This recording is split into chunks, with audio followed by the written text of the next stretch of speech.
Hey everyone, today I'll be replacing the front suspension on my 2004 XC90 Volvo, and here are some of the tools that I used for the job. As you can see, I have a S wrench, 19 and 18 respectively, 10, 13, 18 millimeter sockets. Right here you can see a T40 Torx.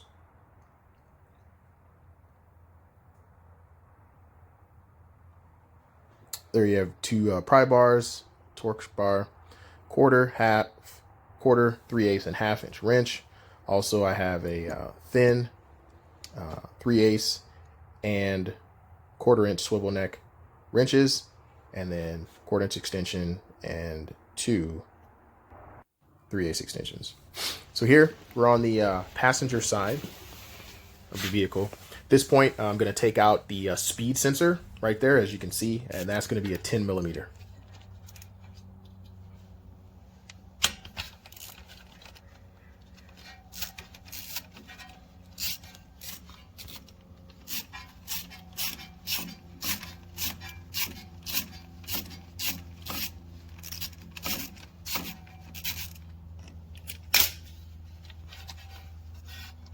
Obviously, note with these kind of bolts where they're located, it's going to be a lot of dirt, a lot of grime, so just be prepared for this. And a lot of brake dust, obviously, due to the location.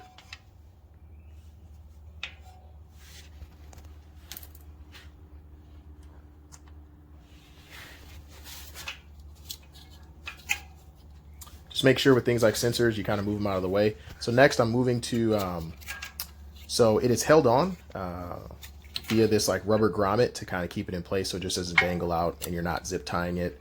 And this is basically the connector onto a little plastic piece.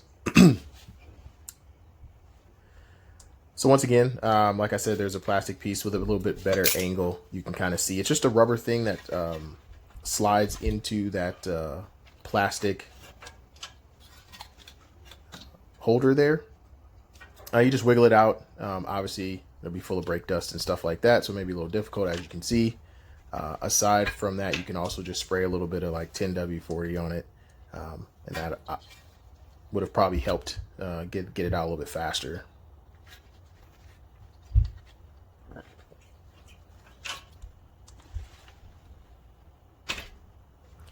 right, now that it's out, just set it off somewhere safe where you know you're not gonna, yank on it or pull on it. It's fairly light. Moving on to the driver's side, I'm gonna do the same thing. It's that same bolt, 10 millimeter for the speed sensor.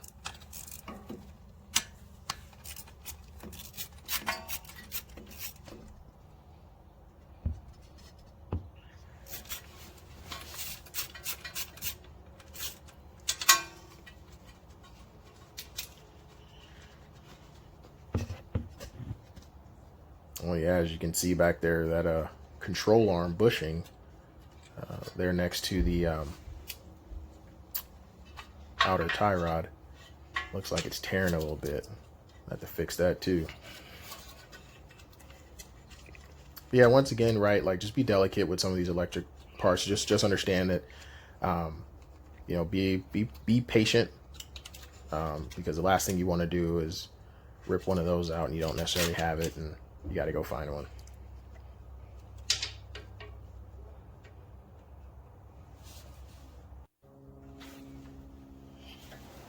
Okay, still on the driver's side at this point, I'm taking off the in link. As you can see, it's connected to the strut tower there. And what you want to do is you want to use, I believe this is the 18, and then I've got a T, I want to say it's a T, either 25 or 30 Torx there, to put inside of that nut. And what that does, that helps it from just spinning on itself, and it allows you to be able to take that that nut off and then get the in link free.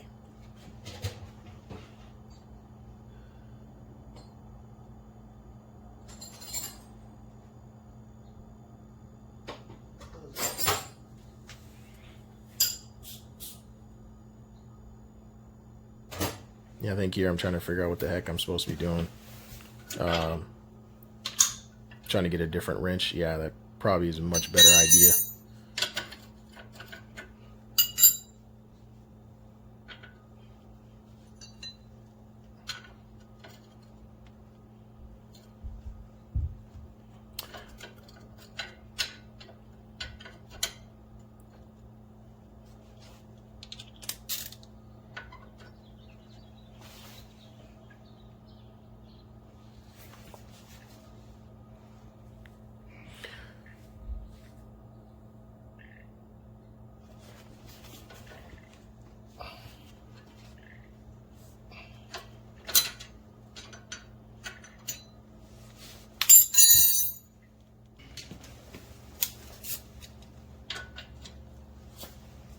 So what I did was I decided to just take that extra long wrench that I had, break the nut loose, because obviously it was definitely tightened on there, and then obviously it had been on there. I believe this is the original suspension on there. So at that point, I just then just broke the nut loose. That will give you that initial movement, and then from there you can utilize the socket and wrench, and then the wrench to go on and get it off. Just understand that, like, the looser you get the nut, the more it will spin. So just be sure that you have both to get this bolt off. And as you can see, it's gonna push back, come out very simply, and I just push it off to the end. I like to put screws back, or the nuts back on where they go, so I don't lose them. So moving to the passenger side, I'm gonna do the same thing. I'm gonna break that nut loose. Obviously learning is occurring. And from there, I will continue to take this off. So what I want to bring out here is that these two end links are connected to the sway bar, which is why when you do this repair, you want to make sure that you jack up the front of the vehicle evenly, and both wheels off the ground. What this is going to do is it's going to even out the amount of tension on that sway bar. If you don't, it will produce a ton of tension, and it could present itself in an unsafe manner when you're taking off each side. So as you can see here, I'm doing it the more difficult way until I realize, hey, I can just use my ratcheting wrench there. But what you're going to see is, if you look closely as I'm taking it off, the threads are actually there's enough tension that is pushing them downwards. Not in the fact that I'm stripping the bolt, but where the threads come out of the end link are now, they're not flush, or I guess more perpendicular to the ground, just like on the driver's side. There's some tension there. The tension is being put on by that sway bar. Had a brain fart here, so it's going to take me a little bit of while to figure it out. But all I ended up doing was realizing, oh man, it's actually pushing up on itself. Hey, here's what I need to do to get this thing out. So basically what you're going to need to do is, if you can get a pry bar, nothing fancy, you're going to go down there by the control arm bushing and where the sway bar is, and you want to push down on the sway bar. So you want to create, just want to push down there, and what that'll do is that'll really relieve some of that pressure and allow you to push the end link out of that hole where it goes, so you can tighten it to the strut tower.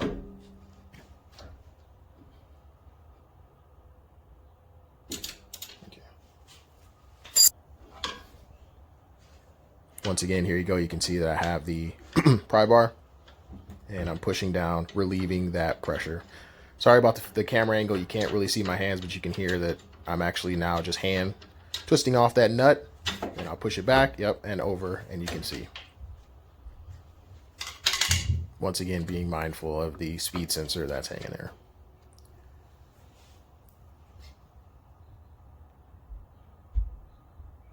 All right, so next we're going to take off the two mounting bolts that mount the strut tower to the hub. These are going to be, I believe I have a 18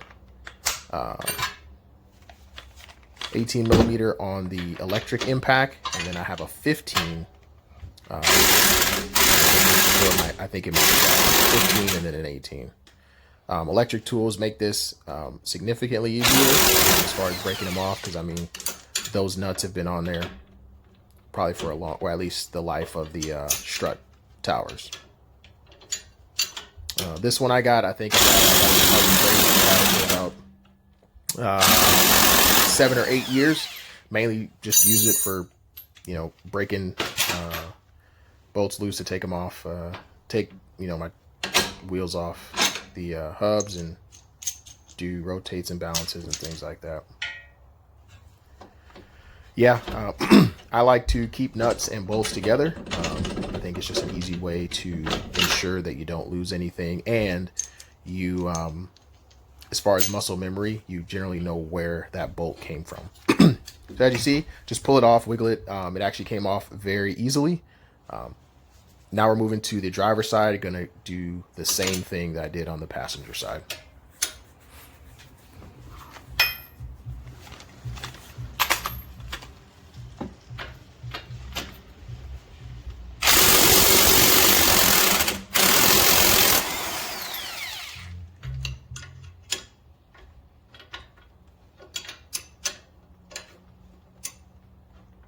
I'm sure you guys are getting a kick of how I'm holding it.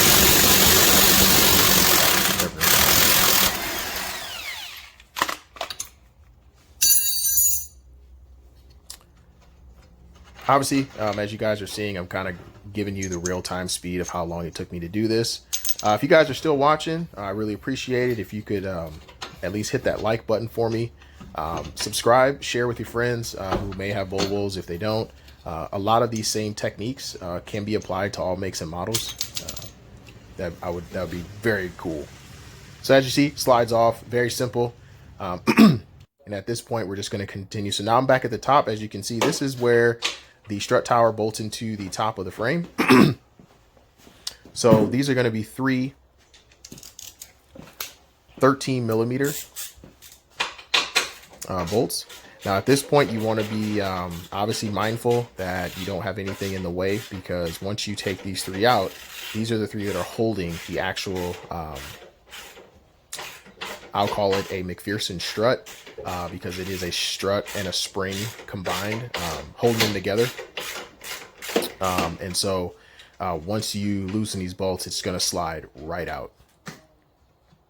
The whole entire assembly is going to slide out.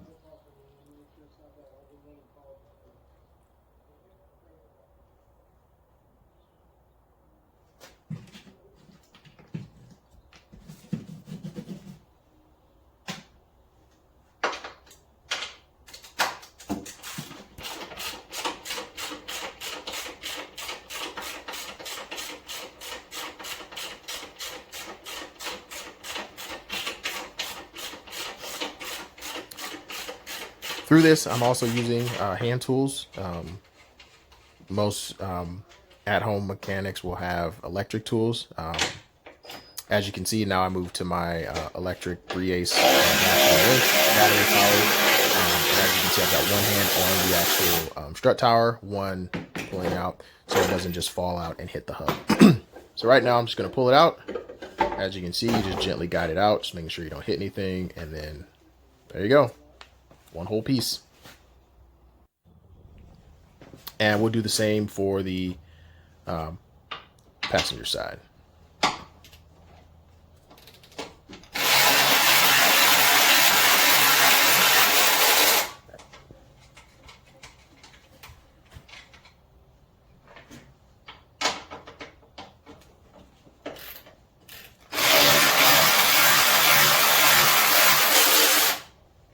If anyone's curious, my ratcheting wrench set is a Hercules brand from Harbor Freight. But at the time of filming this, I believe I had it probably about a week. So far, it's worked well. Don't have any issues. I'll put in a link. I'll put a link to it in the description box below. No affiliate link, but that's just where I got it from. And here goes the passenger side. So as you can see, now I'm opening up. I just want to give a big shout out to ipdVolvo. they make a wonderful quick strut option that you can just purchase all together, as you can see. And with these, I think this was a Swedish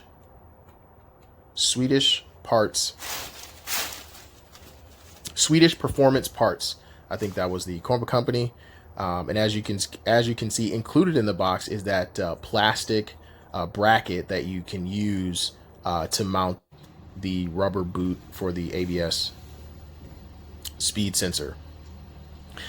If you look at where my pin is, what's holding these this plastic bracket in are going to be two kind of like plastic rivets. They're going to be very small. They look like, you know, just plastic toothpicks, and they're just like a little rivet that just slides in the center.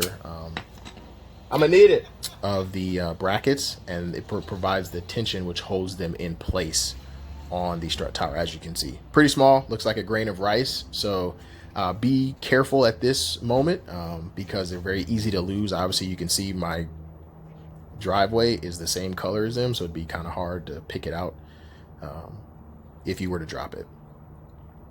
And it's pretty simple. You just slide them right in the holes provided, and then I just tapped it on in, and there you have it.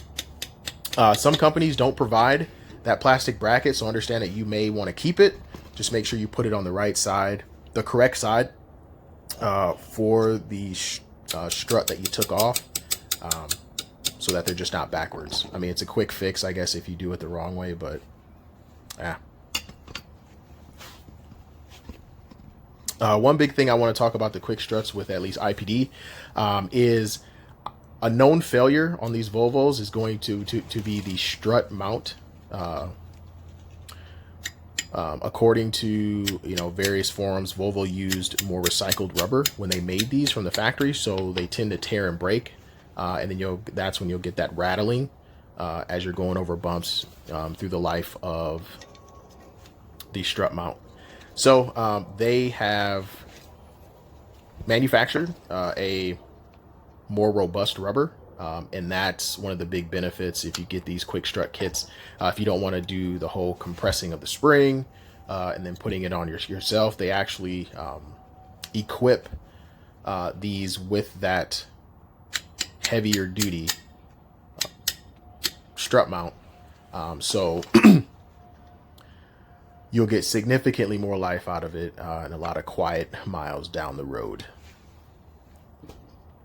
As you can see, again, I'm putting those rivets in on the correct side. I'm kind of doing it this way. It's probably, you know, I'm trying to make it as dummy proof as possible. This is kind of how I taught myself to work on cars. Just keep everything the same. Go as slow as you can. So now I'm sliding it back in. Just understand that there is a particular way to slide them in, just due to the pattern and the holes at the top. Here's where I'm not gonna say you need to be like super strong because they don't weigh a lot, but just, you know, have a bolt ready so you can just start hand threading them in. As I almost dropped one. You can do that, so then you can hold it in place.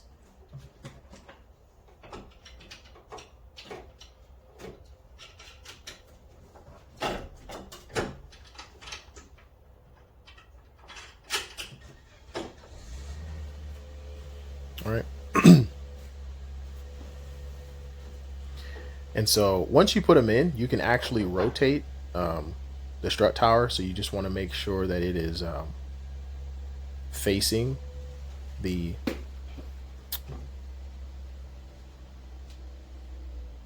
hub bearing in the appropriate way, so that then you can. So now here I'm going to tighten them down. I'm going to tighten them down to a point. I'm not going to take torque wrench all the way to the, but you want to get them tight. Nothing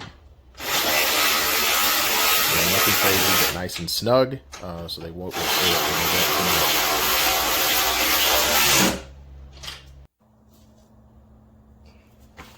As you can see here, I've lined it up.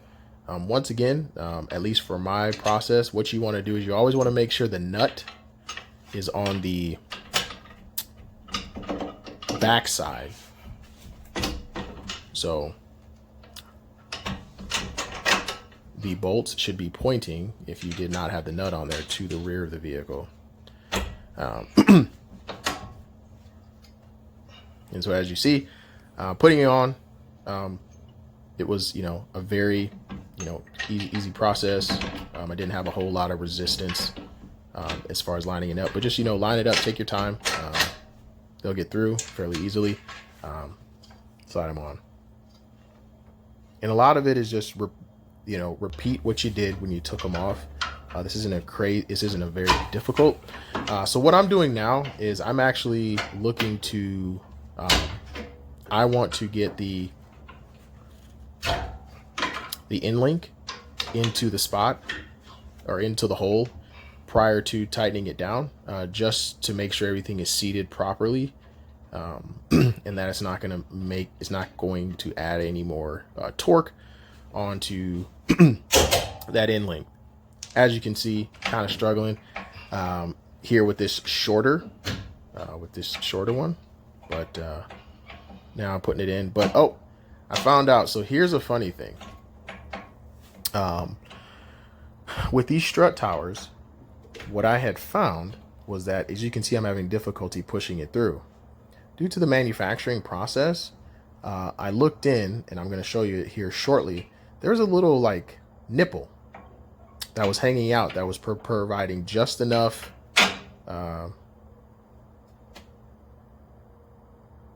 obstruction that I couldn't push it through. And you'll see that here in a moment. So I kind of slow down, take a look, like, hey, what's going on, right? Like, it wasn't this difficult coming off. So why is it that difficult coming on? So as you can see, as I zoom in, you see that tiny little nipple? Yep, that tiny little nipple right there. That is what's stopping that from going through. Now, I don't know if that is done on purpose, or if that's just left over from the manufacturing of the particular, that strut kind of brace or bracket that they put on there. So I go back and I look at the other ones, right? Let's compare apples to apples, right? And there's a new one. So I don't see it on that one. So I'm guessing maybe, right, it could just be an anomaly, nothing crazy. So what I do is I come over and I'm looking, I'm like, well, that's weird. And I'm like, okay, well, since I know that it shouldn't be there, right? And I'm telling you. So what I did was I grabbed a 3/8 just extension, pushed it through, the tiny little piece just popped off, nothing crazy. And you'll see, yep, and there it goes, it's gone. And now I will continue on with the repair and tightening it up.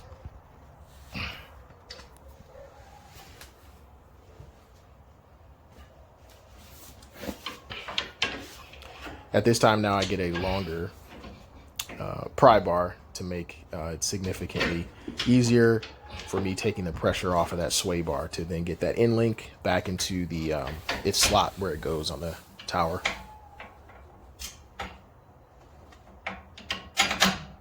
And boom. Now here I want you to notice I keep tension on the sway bar, and it allows me to screw in that nut to ensure that it seats properly and I don't strip any threads. Obviously I'm doing this to just get the nut on as far as I can before it starts to spin.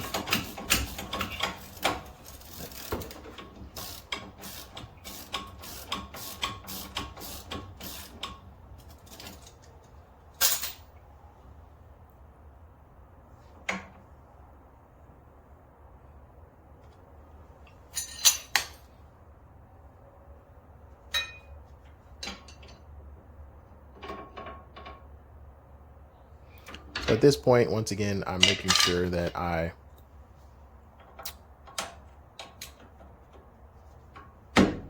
tighten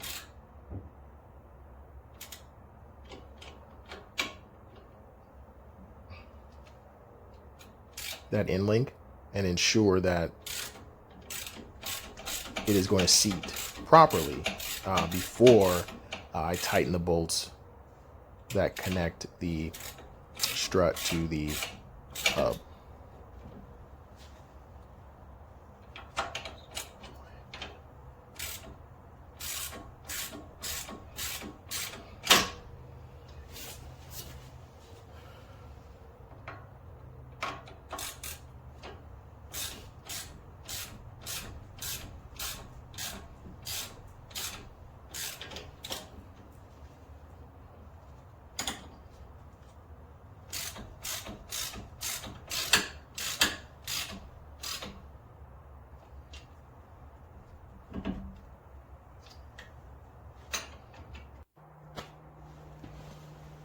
Now moving on to the driver's side. Just gonna do the same thing.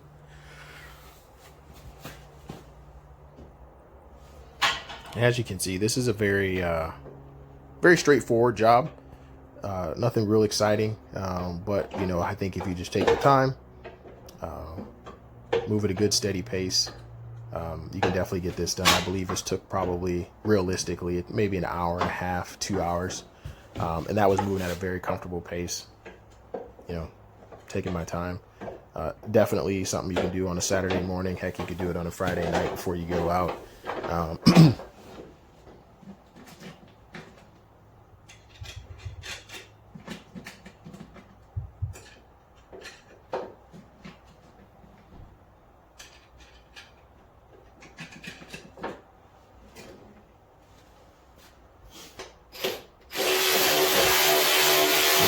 Tightening them up.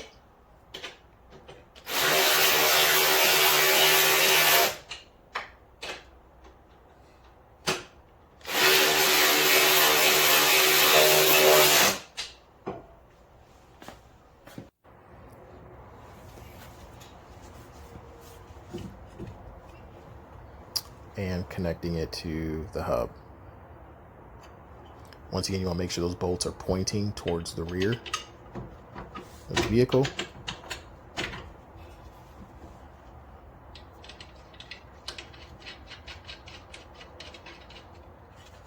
As I say again, if you guys are still watching, I really appreciate it. Like I said, I'm just out here just trying to be helpful to the Volvo community and provide some content that can help at least new owners or owners that have had them for a while. Hey, get your hands dirty. Some of these things can be fixed with just the most basic tools, and you can have that satisfaction as well as save yourself some money in the meantime.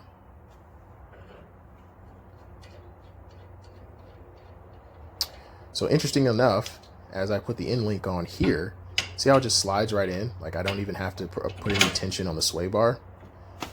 Honestly, I don't know why I don't know why that is, but, and please, if you know why, down in the comments, please drop that in so everybody can definitely learn something for today, because that's very interesting to me. In the fact that I think with the wheels being off the ground, I don't think it was more than probably 2 or 3 inches difference than being off the ground. So I would definitely love the knowledge on that one.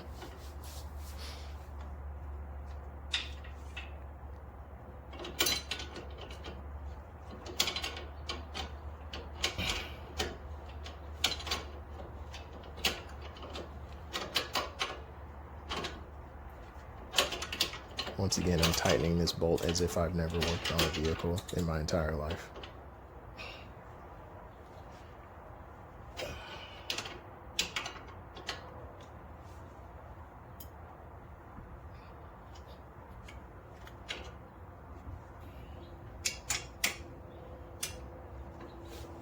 All right, so next we'll tighten down those main bolts to the hub.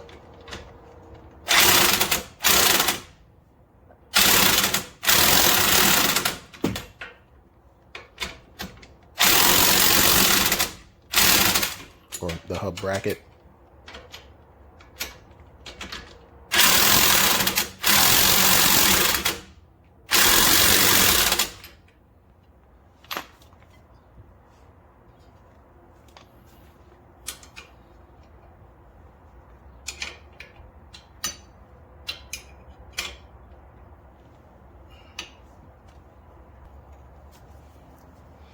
So put it back on. I'm just going to use a little bit of lithium grease to just help slide that boot back onto that bracket before I put the brake sensor back in.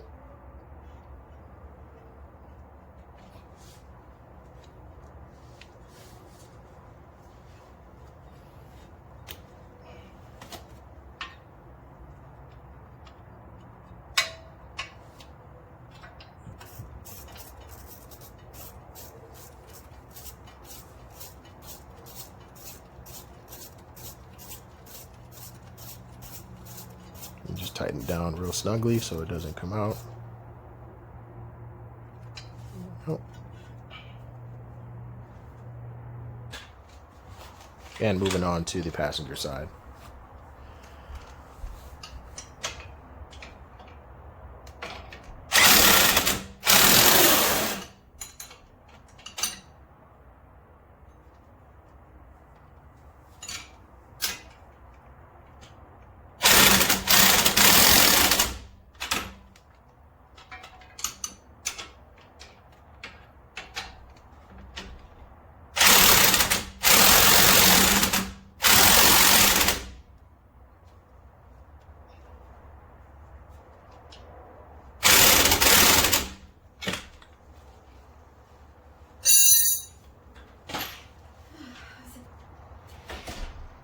Same thing, apply a little lithium grease.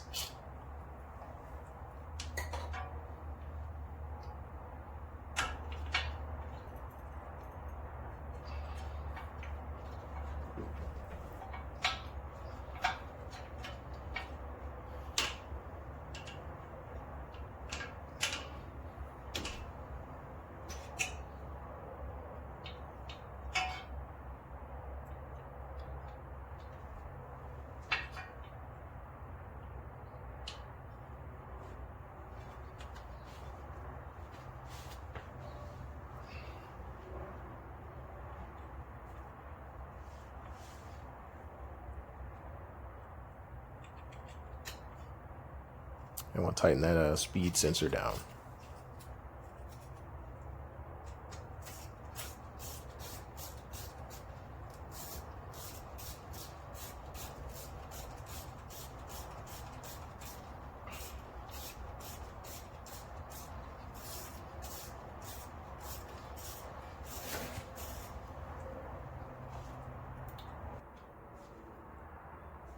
All right, so as I lower the car, I'm going to torque each wheel. I believe for Volvos, it's going to be a 80 foot-pounds, but anywhere between, I think, 80 and 100 foot-pounds will be totally fine. Once again, thank you guys for being on this journey with me. Please drop a like, share, and subscribe to the channel. Let me know what you think of the repair. If you have any critiques, I would love to hear them. Once again, I hope this was very helpful. And if nothing else, you were able to watch me do some things, hopefully the right way. And keep these lovely Swedish bricks on the road.